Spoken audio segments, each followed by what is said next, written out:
మిక్కిలిగా ప్రేమించిన మా పరలోక తండ్రి, ఈ సాయంకాల సమయంలో మిమ్మల్ని స్తుతించుటకు, మిమ్మల్ని ఘనపరచుటకు మీరు ఇచ్చినటువంటి ఆధిక్యతకై తండ్రికి వందనములు. హల్లెలూయా, హల్లెలూయా. దేవుడికి మహిమ కలుగును గాక. అందరూ బాగున్నారా? యూట్యూబ్, ఫేస్బుక్లో చూస్తున్నారు ప్రతి దేవుని బిడ్డకి, విశ్వాసకి, దైవజనుడికి మీకు కృతజ్ఞత స్తుతులు యేసుక్రీస్తు నామమున తెలియజేయుచున్నాను. ఈరోజు జ్ఞానాంశము దేవుని బైబిల్ నందు మర్మములు. బైబిల్లో ఎన్నో మర్మాలు చెప్పాలంటే ఆది కాండం నుంచి ప్రకటన గ్రంథం వరకు అన్ని మర్మాలే. మనకు తెలిసి కొన్నే. సముద్రం అనే దేవుడు నాలెడ్జ్లో మనకు తెలుసుకుంది ఒక డ్రాప్ ఆఫ్ వాటరే. మిగతాది అంత ఉంది దేవుడి జ్ఞానం. అన్ని మర్మాలు ఉన్నాయి. అయితే ఎఫెసీయులకు రాసిన పత్రిక 6వ అధ్యాయము 19వ వచనం మీరు చూసినట్లయితే సువార్త ఒక మర్మము అని చెప్తా ఉన్నాడు.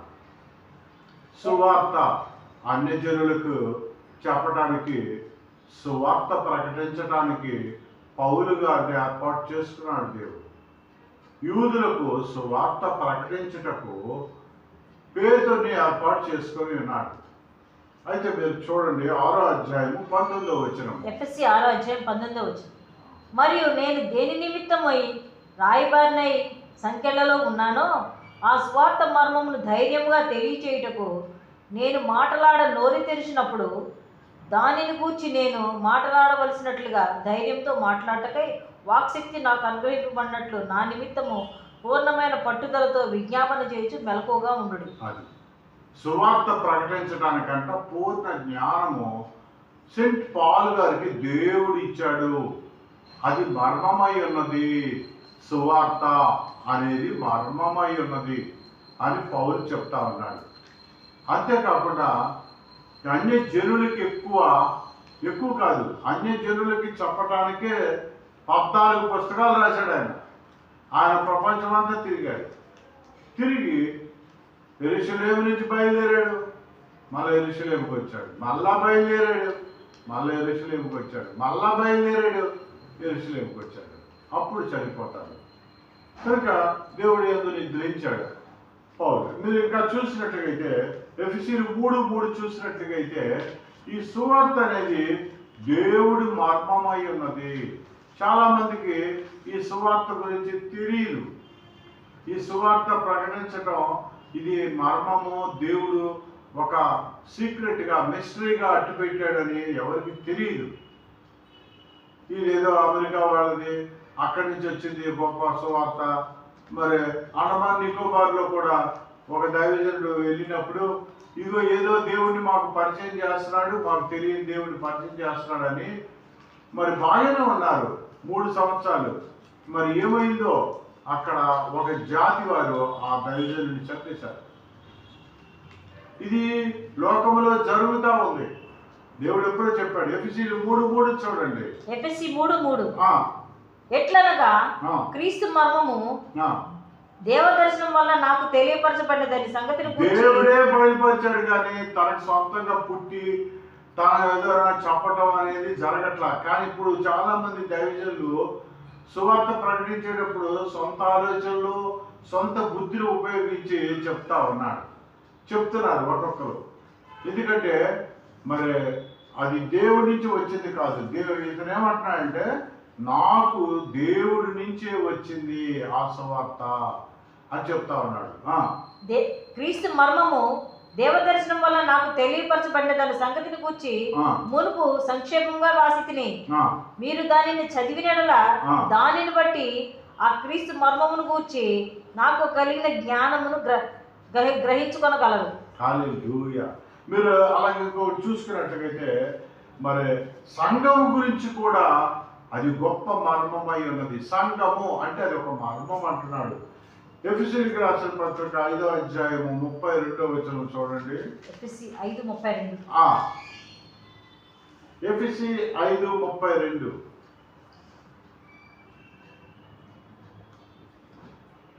ఇక్కడ ఈ హేతువు చేత పురుషుడు తన తల్లిని తండ్రిని విడిచి భార్యను హత్తుకొను, వారిద్దరూ ఏక శరీరులగు. ఇప్పుడు ఇక్కడ ఈ మర్మము గొప్పది. ఈ మర్మము గొప్పది. సంఘం అనేది, సంఘం అంటాడు భార్య భర్తల గురించి చెబుతాడు, సంఘం అంటాడు భార్య భర్తల గురించి చెబుతాడు. జనాలకు అర్థం కావట్లా, చదివే వాళ్ళకి అర్థం కావట్లా. ఆది కాండము మనకి చూసినట్లయితే భార్య భర్తల గురించి చెప్పినట్లే ఉంటుంది. ఆది కాండం 2:18 వచనము, 24వ వచనం చూడండి. 18, నరుడు ఒంటరిగా ఉండుట మంచిది కాదని దేవుడు తలంచాడు. 24వ వచనం ఇంకా సూటిగా చదివి ఇంకా చక్కగా చెప్తా ఉంది.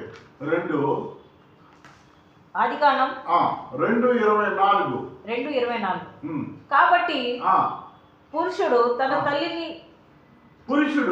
తల్లిని తండ్రిని విడిచి తన భార్యను హత్తుకొను. భార్య భర్తల గురించే చెప్తా ఉన్నాడు. ఇక్కడ సంఘం గురించి చెప్పట్లా, భార్య భర్తల గురించే చెబుతున్నాడు.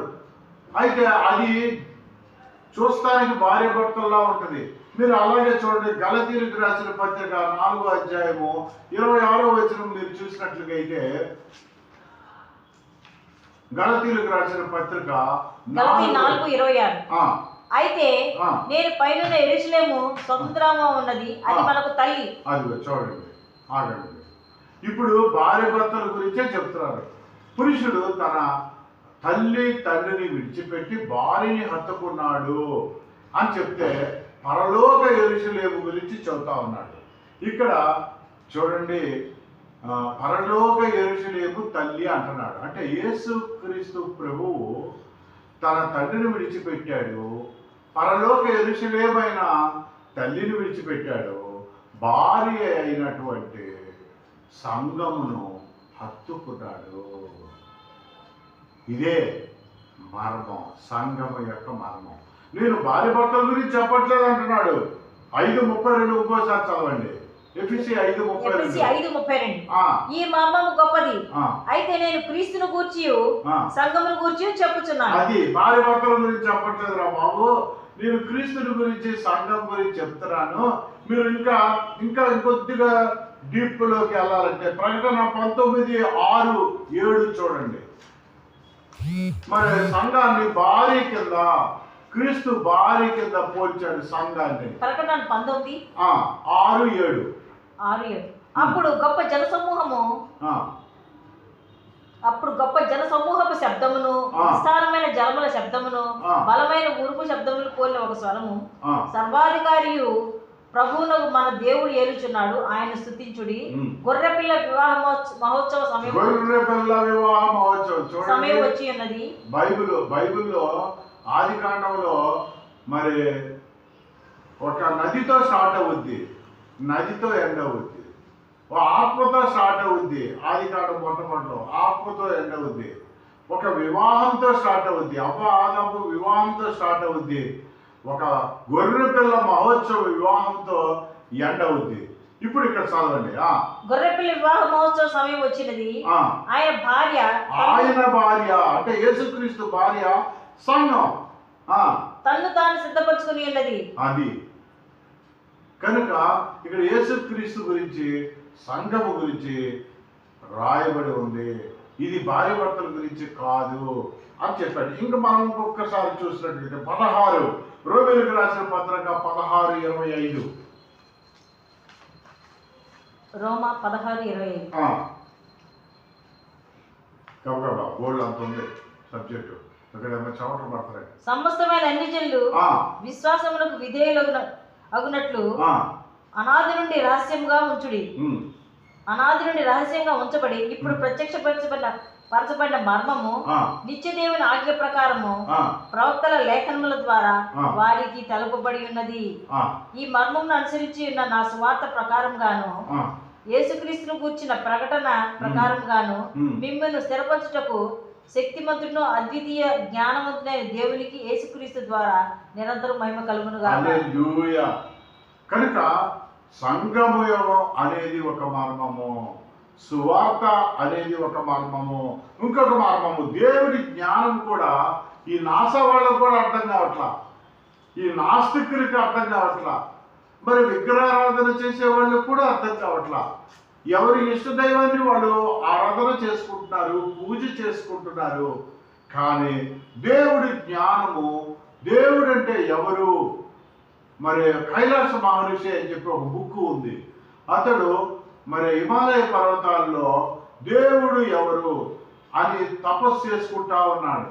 తపస్సు చేసుకుంటా ఉంటే హూ ఈజ్ గాడ్ అని తపస్సు చేశాడు. నెలలు నెలలు నెలలు నెలలు నెలలు తపస్సు చేస్తూ ఉంటే ఒకరోజు ఒక సిలువు పట్టుకొని ఎవరో అటుకుండా నడుచుకొని వెళ్ళిపోతా ఉన్నారు. ఈ లేచి మొత్తం తిరిగి చూస్తే ఎవరూ లేరు. అలా సిలువు పట్టుకున్నది ఎవరు అని ఆలోచన చేశాడు కైలాస మహర్షి గారు. ఆయన యేసుక్రీస్తు ప్రభువు వారు. అప్పుడు కైలాస మహర్షి యేసు ప్రభువును అంగీకరిస్తాడు. ఆయన పుస్తకాలు ఆయన శిష్యర్కమే చేశాడు సాధు సుందర్ సింగ్ గారు. ఆయన సిక్ ఆయన అయినప్పటికి కూడాను, పంజాబ్లో పుట్టినప్పటికి కూడాను మరి కైలాస మహర్షి గారు ఫాలో అవుతాడు సాధు సుందర్ సింగ్. ఇండియాలోని క్రిస్టియానిటీకి మారు పేరు చెప్పాలంటే వాళ్ళే, కైలాస మహర్షి గారు, సాధు సుందర్ సింగ్ గారు. సౌత్ ఇండియాలో మనకి మరి బైబిల్ మిషన్ స్థాపించినటువంటి వ్యక్తి మరి ఎవరు? దేవదాసు అయ్యగారు. హల్లెలూయా. ఎందుకు వీళ్ళ రాకముందే యేసుప్రభు శిష్యుడైన తోమ కేరళకు వచ్చాడు. ఆయన సువార్త ప్రకటించుకుంటూ వచ్చి మద్రాసులో ఆయన చంపబడ్డాడు. హల్లెలూయా. దేవుడికి మహిమ కలుగును గాక. కనుక దేవుడి జ్ఞానం మొదటి కొరింథీలు 2:7 చూసినట్లయితే దేవుడి జ్ఞానం కూడా ఒక మర్మము. ఇది జ్ఞానం చదవండి. 1 కొరింథీలు 2:7. 1 కొరింథీలు 2:7. కనుక మీరిక వారిని శిక్షింపక 1 కొరింథీలు 2:7. పోతా ఉంది. ఈ లోకాధికారుల జ్ఞానం కాదు కానీ అది సంగతి ఏంటంటే ఈ లోకంలో ఉన్న జ్ఞానులు మా జ్ఞానం గొప్పది, మాకు ఆర్యభట్ట ఉన్నాడు, మాకు అతనున్నాడు, ఇతనున్నాడు, మేము ఎప్పటి నుంచో మేము చాలా పుస్తకాలు చదివాము, వేదాలు చదివాము అని అంటున్నారు. కానీ అంతకంటే ముందుగా రాయబడింది బైబిల్. యేసుక్రీస్తు ప్రభువుల వారు పుట్టింది 2000 సంవత్సరాలైనా అదే బైబిల్లో పాత నిబంధనలో దేవుడు మనిషి అవతారం ఎత్తి, నరవతారం ఎత్తి భూలోకానికి వచ్చారు. మరి ఆ పాత నిబంధనలో గురించి ఎవరు మాట్లాడరు. పాత నిబంధనలో దేవుడే దేవుడు, ఆయనే మనిషి అవతారంలో 2000 సంవత్సరాల క్రితం వచ్చాడు. చూడండి. ఈ లోకాధికారుల జ్ఞానం కాదు కానీ దేవుని జ్ఞానము మర్మమై ఉన్నట్లుగా బోధించుచున్నాము. దేవుడి జ్ఞానం మర్మాలతో ఉంది. ఈ జ్ఞానము మరుగై ఉండెను. ఈ జ్ఞానం ఏమంటే మిస్టరీగా ఉండిపోయింది, మరుగైపోయి ఉంది.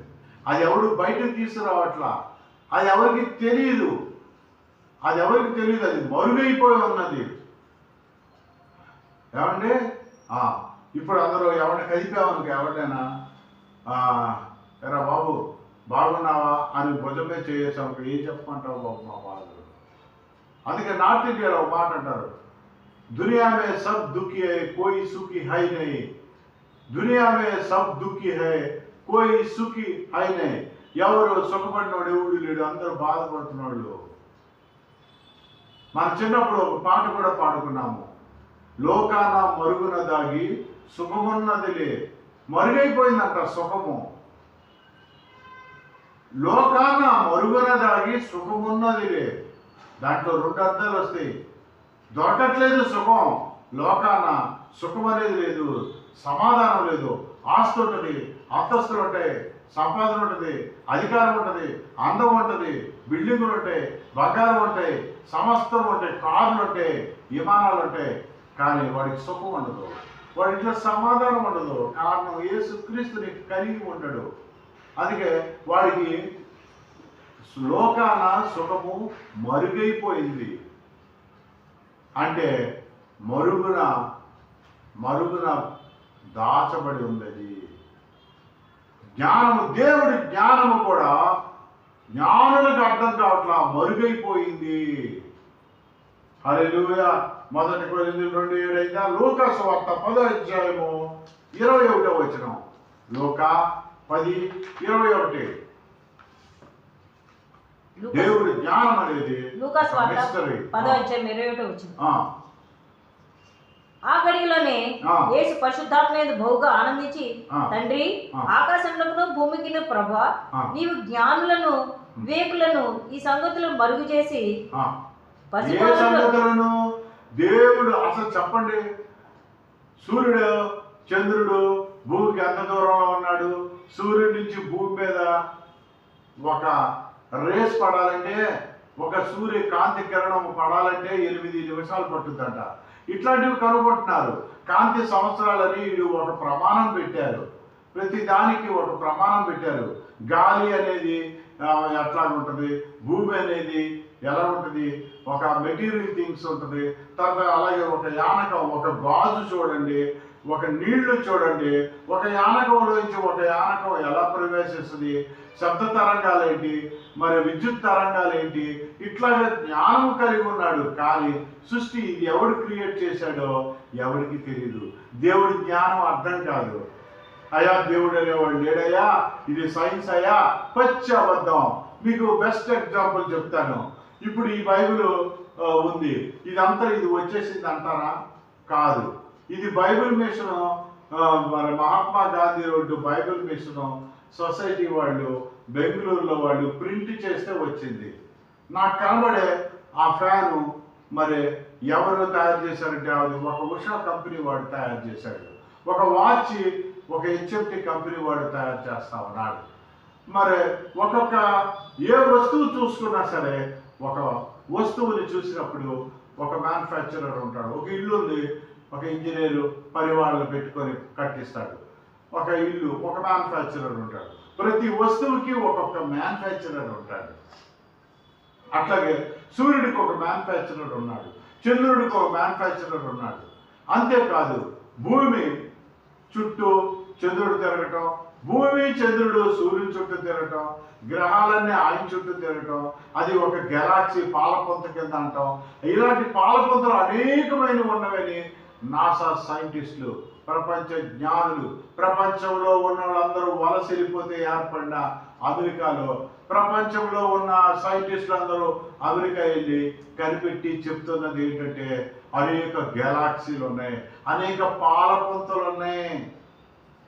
మీరు స్పేస్లో చూస్తే లక్షల లక్షల విమానాలు తిరుగుతున్నాయి, శాటిలైట్స్ ఉన్నాయి, అన్ని దేశాలలో వదిలిపెట్టినాయి.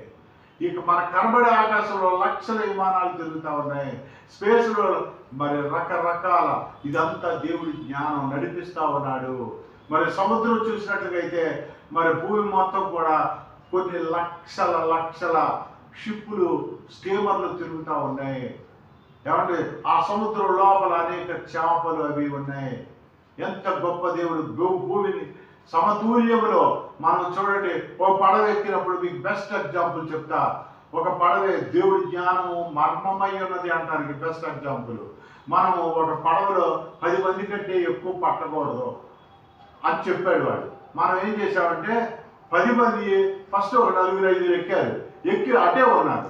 ఇంకా కతిమా వాళ్ళు కూడా ఒకవైపే ఎక్కారనుకోండి, పడవ ఏమవుతుందంటే అటు వంగిపోయి ఇలా లేచిపోతుంది.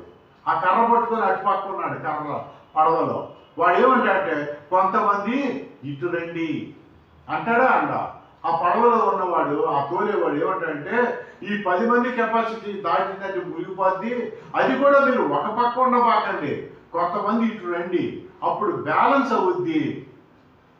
అంతేనా? అప్పుడు కొంతమంది ఇటు చివరకు వచ్చారు, కొంతమంది అటు చివరు ఉన్నారు. పడవ చక్కగా వెళ్తా ఉంది, అతను తోలుతా ఉన్నాడు, తెడ్డేస్తా ఉన్నాడు. అట్లాగే భూమిని 3 వంతులు, మరి భూమి 1 వంతు ఉంది, 3 వంతులు నీళ్లు ఉన్నాయి. అయితే చూడండి, నార్త్ ఇండియాలో మనకి హిమాలయాస్ ఉన్నాయి, మరి సౌత్ ఇండియాలో ఊటీ అటువైపు మరి నీలగిరి పర్వతాలు ఉన్నాయి, తూర్పు కర్ములు, పరమటి కర్ములు అని మరి కేరళ నుంచి అటువైపు గుజరాత్ వరకు, ఇటువైపు కేరళ నుంచి తమిళనాడు, ఆంధ్రప్రదేశ్, ఒరిస్సా, ఇటు కలకత్తా వైపు పడమటి కర్ములు అంటే కొండలు పెట్టాడు. అంటే ఏంటంటే భూమి మునిగిపోకుండా వీటికి డబల్ హిమాలయాల్లో పెద్ద పెద్ద కొండలు పర్వతాలు పెట్టాడు. ఎందుకంటే 3 అంతుల నీళ్ళలో 1 వంతు ఉన్నటువంటి భూమి మునిగిపోకుండా సమతుల్యం చేసిన వాడు ఇంకొకడు ఉన్నాడు. భూమిని తయారు చేసిన వాడు యేసుక్రీస్తు ప్రభువు వారు. ఆయన జ్ఞానము మర్మమైనది, ఆయన జ్ఞానము అపారమైనది, ఈ లోక జ్ఞానులకి అర్థము కానిది. హల్లెలూయా, దేవుడికి మహిమ కలుగును గాక. దేవుడి జ్ఞానము గొప్పది. 1 కొరింథీయులు 2:6 చూడండి. ఇందాకేం చెప్పాము? 2:7 చదివాము. ఇప్పుడు 1 కొరింథీయులు 2:6 చూసినట్లయితే 2వ అధ్యాయం 6వ వచనం చూడండి. 1 కొరింథీయులు 2వ అధ్యాయం 6వ వచనం. 1 కొరింథీయులు 2వ అధ్యాయం 6వ వచనం. పరిపూర్ణులైన వారి మధ్య, పరిపూర్ణులు అంటే ఏంటంటే after knowledge is most dangerous. కొద్ది జ్ఞానం ఉండేవాడు కాదు, హాఫ్ నాలెడ్జ్ ఉన్నోడు కాదు, ఫుల్ ఫ్లెడ్జ్డ్ నాలెడ్జ్ ఉన్నోడు మధ్య అంట. ఈయన ఏం చేస్తున్నాడంట పౌలు?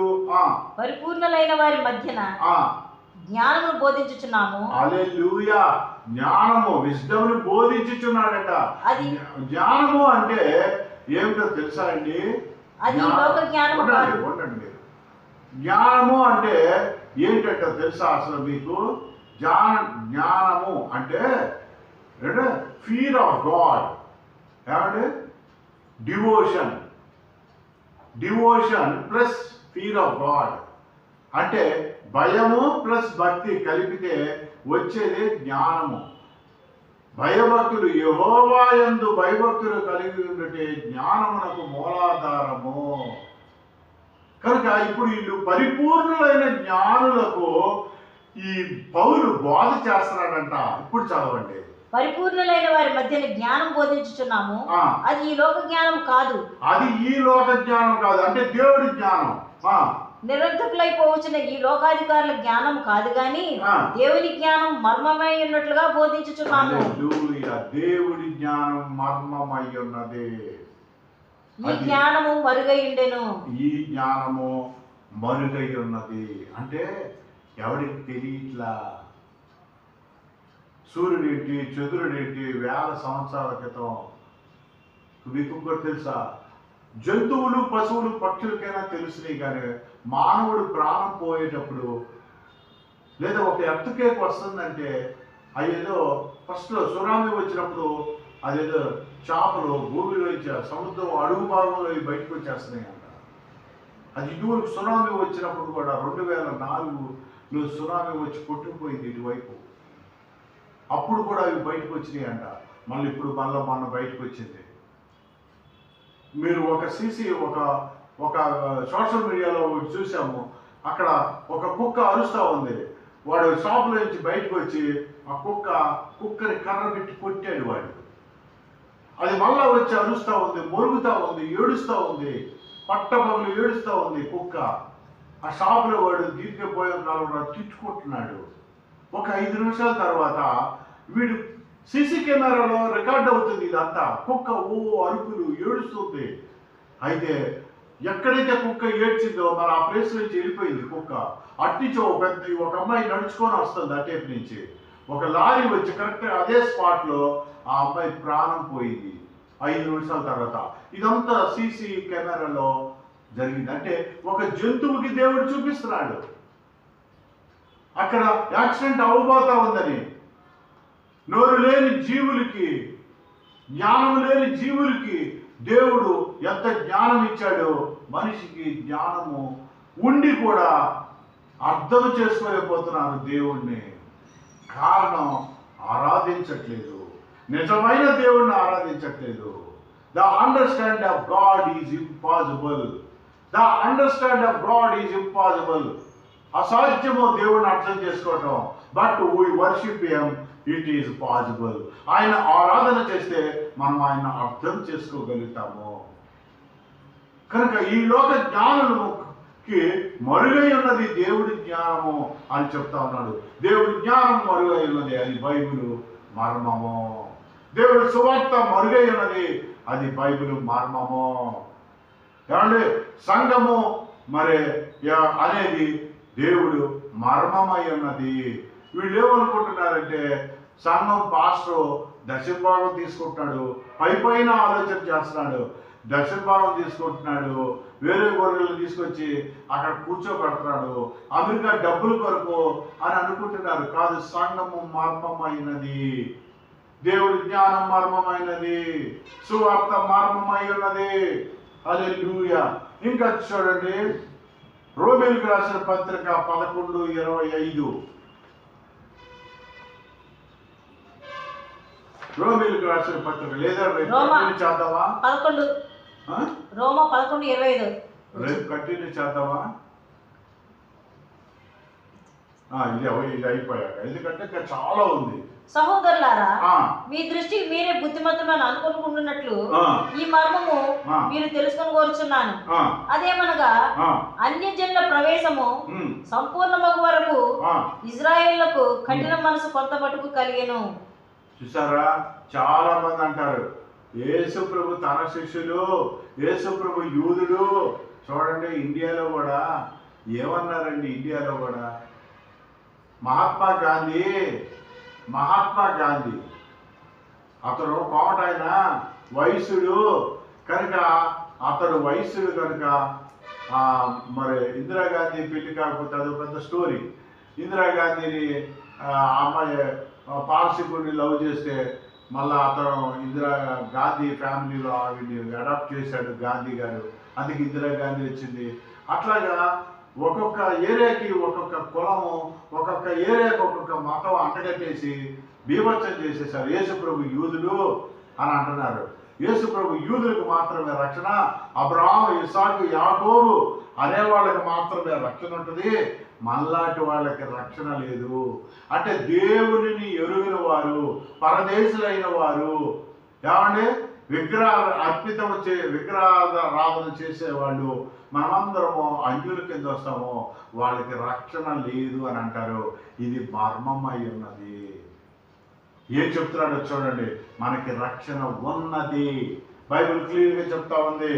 రోమీయులకు రాసిన పత్రిక 11:25.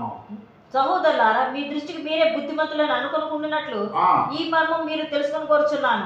అదేమనగా అన్యజనుల ప్రవేశం సంపూర్ణమగు వరకు ఇజ్రాయేళ్లకు కఠిన మనసు కొంత మటుకు కలిగెను. అంటే ప్రపంచం మొత్తంలో కూడా అన్య జనాంగానికి, ప్రపంచంలో ఉన్నటువంటి అన్ని జనులందరూ కూడా, అందుకేమంటాడంటే రెండో రాకడ ఎప్పుడు వస్తుందంటే సర్వలోకానికి సువార్త ప్రకటించబడిన తరువాతే యేసుక్రీస్తు రెండో రాకడ వస్తుందని ఉంది వాక్యంలో.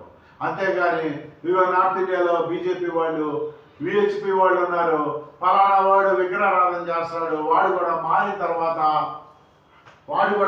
తర్వాత మరి రెండో రాకడ వస్తుందని లేదు. అన్య జనులు మరి మారుతారంట. వాళ్ళు యెరూషలేములో వాళ్ళు వెళ్ళి సందర్శిస్తారంట. మరి యూదులకు మాత్రమే రక్షణ కాదు, కానీ అన్యజనులకు కూడా రక్షణ ఉంది. అందుకే ఈ అన్యజనులు వచ్చేంత వరకు యూదులైన వాళ్ళకి కొంతవరకు చదవండి, 25 చదవండి. ఏలైనగా అన్యజనుల ప్రవేశం సంపూర్ణమగు వరకు ఇశ్రాయేలుకు కఠిన మనసు కొంత మట్టుకు కలిగిన హృదయం వచ్చేసింది, కఠిన మనసు వచ్చేసింది. హల్లెలూయా. వాళ్ళకి కఠినమైన హృదయం వచ్చిందంట. అంతేకాదు, ఇంకా ఇంకా ఇంకా కేటగారికల్గా చెప్తారు చూడండి. లూకా 21:24. లూకా 21:24. లూకా 21:24. అన్ని జనులు పరలోకంలో ప్రవేశిస్తారా అంటే దేవుడు మాట్లాడుతున్నాడు. లూకా 21:24. వారు కత్తివాత చేత కూలుదురు, చెరపట్టబడిన వారే సమస్తమైన అన్ని జనుల సమస్తమైనటువంటి అన్ని జనులు మధ్యకు పోవుదురు. అన్ని జనుల కాలం సంపూర్ణమగు వరకు వాళ్ళందరూ సువార్త ప్రకటించబడినంత వరకు, అన్యజనుల కాలం సంపూర్ణమగు వరకు యెరూషలేము అన్యజనుల చేత త్రొక్కబడును. అది అందుకే ఇప్పుడు చూడండి, 1,50,000 ఇవ్వటం, యెరూషలేము వెళ్ళిపోవడం. ప్రభుత్వం వారు కూడా అదేదో స్కీమ్ పెట్టారు వాళ్ళకి వెళ్ళటానికి. ఇప్పుడు చూడండి, హజ్ వెళ్ళాలంటే మక్కా యాత్రకి ముస్లిమ్స్కి ఏదో కొద్ది కన్స్ట్రక్షన్ పెట్టారు, సబ్సిడీ ఇస్తారు, మిగతాది వాళ్ళు పెట్టుకోవాలి ముస్లిమ్స్. అలాగే క్రైస్తవులు యెరూషలేం వెళ్ళాలనుకోండి, ఇజ్రాయెల్ వెళ్ళాలంటే కొంత కన్స్ట్రక్షన్ ఇస్తారు, మిగతావి ఆ క్రైస్తవులు పెట్టుకోవాలి. అట్లాగా వీళ్ళందరూ కూడా, అయితే వాళ్ళతో పాటు అన్య జనాంగం కూడా వెళ్ళిపోయి ఆ యెరూషలేముని చూస్తూ ఉన్నారు, తొక్కుతూ ఉన్నారు. వాళ్ళు వెళ్ళి చూస్తున్నారు యెరూషలేములో. ఒక అన్యుడు, ఒక విగ్రహారాధన చేసే అతను ఇతర జాతి, ఇతర మతస్థులు, ఇతర కులస్తులు, ఇతర ప్రాంతంలో ఉన్న ప్రతి సకల మానవులకు, అందుకే యేసుక్రీస్తు అందరికీ ప్రభు అన్నారు. కొంతమంది యూదులకు మాత్రమే లేదు, యేసుక్రీస్తు అందరికీ ప్రభు, అందరికీ రక్షకుడు. అయితే అమెరికా మతం కానే కాదు, ఇది మతం కాదు, ఇది మార్గము. అన్య జనులందరూ కూడా ఆ ఇజ్రాయెల్ని తొక్కేస్తా ఉన్నారు. మనం రేపు చూద్దాం, ఇంకా ఉంది, చాలా ఉంది. ఈ యొక్క బైబిల్ మర్మములు 2వ పార్ట్ రేపు చదువుదాం. దేవుడి వాక్యం జీవించడుగాక. కనుక సువార్త అనేది ఒక మర్మము, సంఘం అనేది ఒక మర్మము, దేవుడి జ్ఞానం అనేది ఒక మర్మము, అన్య జనాంగము పరలోకము చేరుకుంటారా లేదా అనేది ఒక మర్మము. ఇంకా కేటగారికలుగా రేపు ధ్యానం చేద్దాం వాక్యం. దేవుడి వాక్యం దీవించడుగాక. మమ్మల్ని మిక్కులుగా ప్రేమించిన మా పనిలో పెట్టండి, మీకు వందనములు స్తోత్రములు. ఇప్పుడు నాయన బైబిల్లోని నందు ఉన్న మర్మాలన్నీ మాకు ఒక్కొక్కటి తెలియపరుస్తున్నందుకు మీకు కృతజ్ఞతాస్తుతులు చెల్లిస్తున్నాను. ఆది నుంచి అంతవరకు నడిపించిన నీకు వందనములు స్తోత్రం. రేపు ఆరాధన కూడా ఘనముగా జరిగించమని నీ పాదములు పట్టుకుంటూ పెట్టుకుంటాను. నాయన ఆస్ట్రేలియాలో ఉన్న నా కుమారుడు, నాయన నా కోడల్ని దీవించండి, అమెరికాలో ఉన్న నా కుమార్తెను దీవించండి. నాయన యూట్యూబ్, ఫేస్బుక్లో వీక్షిస్తున్న ప్రతి కుటుంబాన్ని పేరు పేరు దీవించండి. వారి యొక్క సమస్త నాయన వారి జబ్బుల్లో వారికి స్వస్థతలు దయచేయండి. వారి యొక్క ప్రతి అవసరతను తీర్చమని నీ పాదం పట్టుకుని ప్రియకుమారుడైన యేసుక్రీస్తు నామమున తండ్రి, ఆమేన్.